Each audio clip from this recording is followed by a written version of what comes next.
ನಮಸ್ಕಾರ ಎಲ್ಲರಿಗೂ. ನಾನು ನಿಮ್ಮ ಪ್ರೀತಿಯ ರಾಯಚೂರು ಹುಡುಗಿ. ತಮಗೆಲ್ಲರಿಗೂ ಅಮ್ಮ ಅಡುಗೆ ಮನೆ ಯೂಟ್ಯೂಬ್ ಚಾನಲ್ಗೆ ಸ್ವಾಗತ ಸುಸ್ವಾಗತ.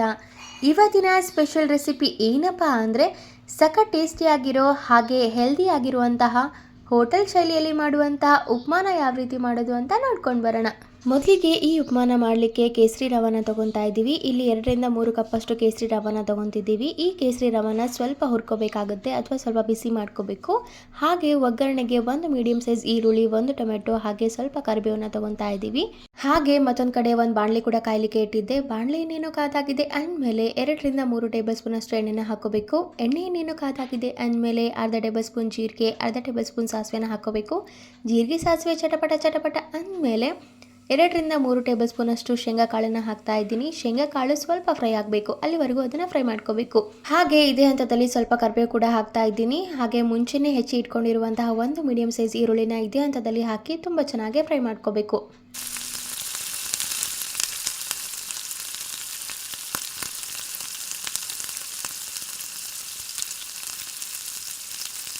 ಈರುಳ್ಳಿ ಇನ್ನೇನು ಫ್ರೈ ಆಗ್ತಿದೆ ಅನ್ನುವಾಗ ಮುಂಚೆನೇ ಹೆಚ್ಚಿ ಇಟ್ಕೊಂಡಿರುವಂತಹ 1 ಮೀಡಿಯಂ ಸೈಜ್ ಟೊಮೆಟೊನ ಇದೇ ಹಂತದಲ್ಲಿ ಹಾಕಿ ತುಂಬ ಚೆನ್ನಾಗಿ ಫ್ರೈ ಮಾಡ್ಕೋಬೇಕು. ಟೊಮೆಟೊ ಹಾಗೆ ಈರುಳ್ಳಿ ತುಂಬ ಚೆನ್ನಾಗಿ ಸಾಫ್ಟ್ ಆಗಬೇಕು, ಅಲ್ಲಿವರೆಗೂ ಅದನ್ನು ಫ್ರೈ ಮಾಡ್ಕೋಬೇಕು. ಹಾಗೆ ಇದೇ ಹಂತದಲ್ಲಿ ರುಚಿಗೆ ತಕ್ಕಷ್ಟು ಉಪ್ಪನ್ನು ಕೂಡ ಹಾಕ್ತಾ ಇದ್ದೀನಿ. ಇದೆಲ್ಲವನ್ನು ಹಾಕಿ ತುಂಬ ಚೆನ್ನಾಗಿ ಕಲಿಸ್ಕೊಂಡು 1-2 ನಿಮಿಷ ಇದನ್ನು ಚೆನ್ನಾಗಿ ಫ್ರೈ ಆಗಲಿಕ್ಕೆ ಬಿಡಬೇಕು. ನೋಡಿ, ಈ ರೀತಿ ಕೈ ಆಡಿಸ್ತಾನೆ ಇರಬೇಕು. ಹಾಗೆ ಶೇಂಗಾ ಕಾಳನ್ನು ನೋಡ್ತಿರ್ಬೋದು ನೀವು ಎಷ್ಟು ಚೆನ್ನಾಗಿ ಗೋಲ್ಡನ್ ಬ್ರೌನ್ ಆಗಿದೆ ಅಂತ. ಈ ಹಂತವರೆಗೂ ಶೇಂಗಾ ಕಾಳನ್ನು ತುಂಬ ಚೆನ್ನಾಗಿ ಫ್ರೈ ಮಾಡ್ಕೋಬೇಕಾಗುತ್ತೆ. ಹಾಗೆ ಇದೇ ಹಂತದಲ್ಲಿ 2 ಟೇಬಲ್ ಸ್ಪೂನ್ ಅಷ್ಟು ಅಚ್ಕಾರದ ಪುಡಿ ಕೂಡ ಹಾಕ್ತಾ ಇದ್ದೀನಿ. ಎಲ್ಲನೂ ತುಂಬ ಚೆನ್ನಾಗಿ ಫ್ರೈ ಆದಮೇಲೆ ನೀರನ್ನು ಹಾಕ್ತಾ ಇದ್ದೀನಿ. ನೀರನ್ನು ಯಾವ ಅಳತೆಯಲ್ಲಿ ತೊಗೊಂಡಿದ್ದೀವಿ ಅಂದರೆ ತುಂಬ ಉದುರಬೇಕು ಉಪ್ಪಿಟ್ಟು ಅಂತಂದರೆ 1 ಕಪ್ ರವಾಗೆ 2 ಕಪ್ ಅಷ್ಟು ನೀರನ್ನು ಹಾಕಿ, ಅಥವಾ ಸ್ವಲ್ಪ ಮೆದು ಬೇಕು ಅಂದರೆ 1 ಕಪ್ ರವಾಗೆ 3 ಕಪ್ ಅಷ್ಟು ನೀರನ್ನು ಹಾಕಿ. ನೀವು ರವೆ ಕಲಸಿದ ಮೇಲೆ ನಮಗೆ ಗೊತ್ತಾಗುತ್ತೆ ರವೆ ಬೆಂದಿದೆ ಇಲ್ಲ ಅಂತ, ಆವಾಗ ಕೂಡ ನೀರನ್ನು ಹಾಕೋಬಹುದು. ನೋಡಿ, ಆಲ್ರೆಡಿ ನೀರನ್ನು ಎಲ್ಲ ಹಾಕಿದ್ದೀನಿ. ಈ ನೀರೆಲ್ಲ ಸಂಪೂರ್ಣವಾಗಿ ತುಂಬ ಚೆನ್ನಾಗಿ ಕುದಿಬೇಕು. ಒಂದು 5 ನಿಮಿಷ ಇದನ್ನು ತುಂಬ ಚೆನ್ನಾಗಿ ಕುದ್ದು ಅದು ಎಣ್ಣೆನ ಬಿಡಲಿಕ್ಕೆ ಸ್ಟಾರ್ಟ್ ಆಗಬೇಕು. ನೋಡ್ತಿರ್ಬೋದು ನೀವು ಯಾವ ರೀತಿ ಕುದೀತಾ ಇದೆ ಅಂತ. ಆಗ ಉಪ್ಪಿಟ್ಟು ಸಖತ್ ಟೇಸ್ಟಾಗಿ ಬರುತ್ತೆ. ತುಂಬ ಜನ ಉಪ್ಪಿಟ್ಟನ್ನ ತಿನ್ನಲಿಕ್ಕೆ ಇಷ್ಟಪಡೋದಿಲ್ಲ, ಬಟ್ ಇದರಷ್ಟು ಹೆಲ್ದಿ ರೆಸಿಪಿ ಯಾವುದೂ ಇಲ್ಲ. ಸ್ಪೆಷಲಿ ಚಳಿಗಾಲದಲ್ಲಿ ಉಪ್ಪಿಟ್ಟನ್ನ ತಿನ್ನೋದ್ರಿಂದ ನಮ್ಮ ಬಾಡಿಗೆ ಅದು ಶಾಖವನ್ನು ಕೊಡುತ್ತೆ. ಹಾಗೆ ನಮ್ಮ ಬಾಡಿ ತುಂಬ ಚೆನ್ನಾಗಿ ಇರುತ್ತೆ. ಕೋಲ್ಡಿಂದ ಬರುವಂಥ ಯಾವುದೇ ರೋಗ ನಮಗೆ ಬರೋದಿಲ್ಲ.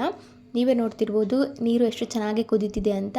ನೋಡಿ, ಆಲ್ರೆಡಿ ನೀರೆಲ್ಲ ತುಂಬ ಚೆನ್ನಾಗಿ ಕುದ್ದಿದೆ, ಎಣ್ಣೆ ಸಹ ಬಿಟ್ಟಿದೆ. ಇದೇ ಹಂತದಲ್ಲಿ ಮುಂಚೆನೇ ಹುರಿದು ಇಟ್ಕೊಂಡಿರುವಂತಹ ರವಾನ ಹಾಕ್ಕೊಂಡು ತುಂಬ ಚೆನ್ನಾಗಿ ಕಲಿಸ್ಕೋಬೇಕಾಗುತ್ತೆ.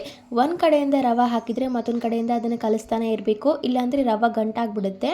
ಆಲ್ಮೋಸ್ಟ್ ಕೇಸರಿ ರವೆ ಗಂಟಾಗೋದಿಲ್ಲ, ಬಾಂಬೆ ರವೆ ಗಂಟಾಗುತ್ತೆ, ಬಟ್ ಆದರೂ ಈ ರೀತಿ ಕಲಿಸ್ತಾನೆ ಇರಬೇಕು. ಇಲ್ಲಿ ಉಪ್ಪಿಟ್ಟಲ್ಲಿರುವಂಥ ನೀರಿನಂಶ ಎಲ್ಲ ಸಂಪೂರ್ಣವಾಗಿ ಹೋಗೋವರೆಗೂ ಅದನ್ನು ತುಂಬ ಚೆನ್ನಾಗಿ ಕುದಿಸ್ಕೋಬೇಕಾಗುತ್ತೆ. ಈ ಹಂತದಲ್ಲಿ ನಿಮಗೇನಾದರೂ ನೀರು ಕಡಿಮೆ ಅನಿಸಿದರೆ ಮತ್ತೊಂದು ಸ್ವಲ್ಪ ಹಾಕ್ಕೋಬೋದು, ಅಥವಾ ಉದುರಬೇಕು ಅಂದರೆ ಸ್ವಲ್ಪ ನೀರನ್ನು ಕಡಿಮೆ ಹಾಕ್ಕೊಂಡು ಮಾಡ್ಕೋಬೋದು. ನೋಡಿ ಎಷ್ಟು ಕಲರ್ಫುಲ್ಲಾಗಿ ಕಾಣ್ತಾ ಇದೆ ಅಂತ.